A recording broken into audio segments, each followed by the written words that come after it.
15 मार्च 2022 मंगलवार से खरमास या मलमास शुरू हो चुका है। इसी बीच 10 मार्च होलाष्टक भी लग चुका है, यानी कोई भी शुभ कार्य इस पूरे मास वर्जित है। हिंदू धर्म में खरमास का विशेष महत्व होता है और ये 14 मार्च की रात 2:39 से आरंभ हो चुका है और 14 अप्रैल की सुबह 8:43 तक रहेगा। आपकी जानकारी के लिए बता दें कि वर्ष में 2 बार खरमास लगता है, जब सूर्य मीन और धनु राशि में परिवर्तन करता है। वह समय खरमास कहलाता है। जैसा कि इसके नाम से ही स्पष्ट होता है, खराब महीना या दूषित माह।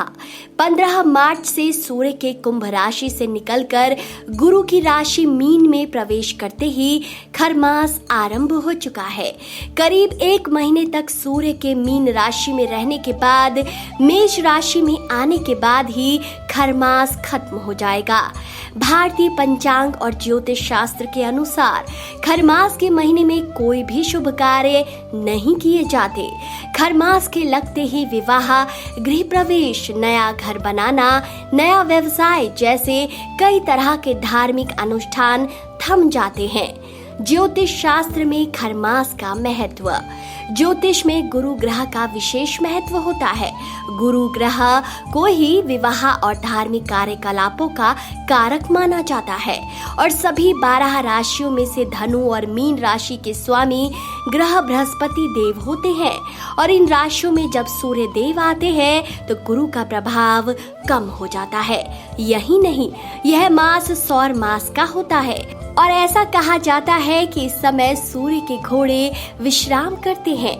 धार्मिक मान्यता के अनुसार खरमास का महीना जप, तप, दान, पुण्य और भगवान में ध्यान लगाने का महीना है।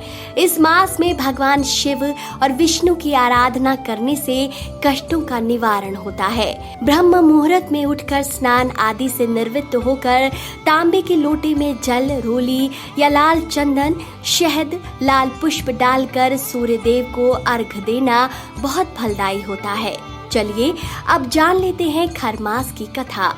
पौराणिक कथा के अनुसार भगवान सूर्य देव घोड़े के रथ पर सवार होकर लगातार ब्रह्मांड की परिक्रमा करते हैं और कहीं भी रुकते नहीं थे, क्योंकि अगर वो रुक गए तो समस्त जनजीवन रुक जाएगा।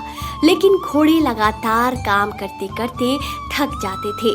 ऐसे में उनकी दयनीय दशा को देखकर आदित्य नारायण सूर्य देव द्रवित हो उठे और उन्हें पानी पीने और विश्राम करने के लिए एक तालाब के किनारे छोड़ देते हैं। लेकिन वहीं उन्हें खर अर्थात 2 गधे नजर आते हैं, जिन्हें वे अपने रथ में जोत देते हैं।